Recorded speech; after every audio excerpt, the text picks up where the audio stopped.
Hey, Lauren Hughes here with Integrity Home Group and Keller Williams Preferred. Today I want to talk about my investment series a little bit and talk about some investing terms. And so for anyone that is considering investing in real estate or wants to know a little bit more about how being a landlord is, I'm doing a series where I'll do at least one video every week that kind of talks about the highs, the lows, the math, everything involving investments. And today I want to talk about the gross rent multiplier. This is a term that I'm seeing a lot in investment properties in the Boulder area, actually specifically Boulder. I'm seeing a lot of properties go up on the market and they are making claims for the gross rent multiplier.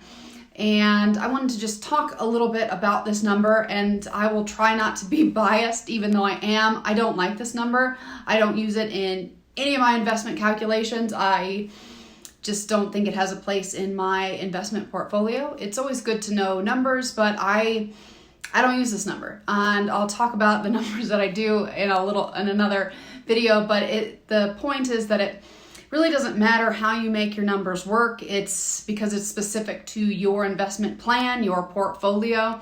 And I've seen gross rent multiplier a lot in the MLS in investment properties in Boulder. And then I've seen a little bit in the newer up and coming areas of Denver or like micro neighborhoods in Denver, but mostly up in the Boulder area. And so gross rent multiplier is basically the property value divided by the gross rent, which means the rent before any and all expenses. And one of the reasons why I am cautious with this number is because some properties have a lot more maintenance than other properties. And so I feel like it can be a little bit deceiving because it doesn't account for your maintenance or the HOA or, any number of expenses, taxes.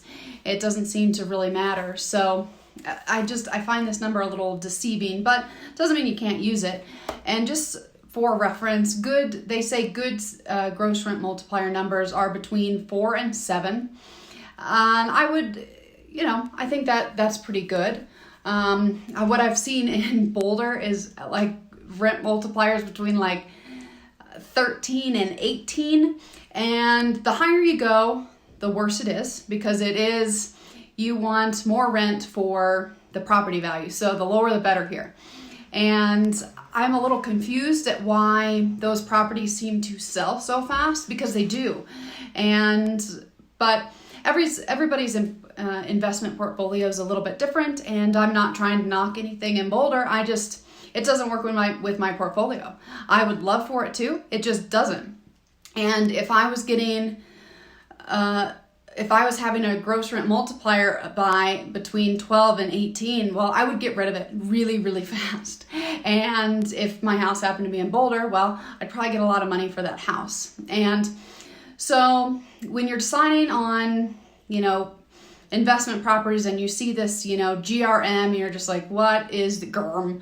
What does that mean? It's that gross rent multiplier, your property value divided by the gross rent. And it's, some people really like it. I don't. But that doesn't mean you can't know what it is. And there's a lot of terms that are thrown around in there, but that's one of them. So if you ever have any questions or you're like, what's GRM mean? The gross rent multiplier, let me know. I can tell you I prefer cap rate, the capitalization rate, and then I actually I base my portfolio off a modification of that cap rate, but because that's the numbers that work for me and my portfolio and my goals, and everyone's portfolio is going to be a little different, and we're all going to have different goals. So if you have any questions or you're like, Lauren, I have no clue what you're talking about. All you said was Boulder County and high housing prices and low rents. What on earth does that mean? Or you're like, hey, where are you investing? And I'd love to tell you about where I'm looking to invest. And I wanted it to be in Boulder. It's probably not going to be because I can't get the numbers to work, even though I love it so much. Numbers just don't work. Not for me anyway. So give me a call or reach out. I'm always available. So thank you guys for tuning in, and I'll see you next week.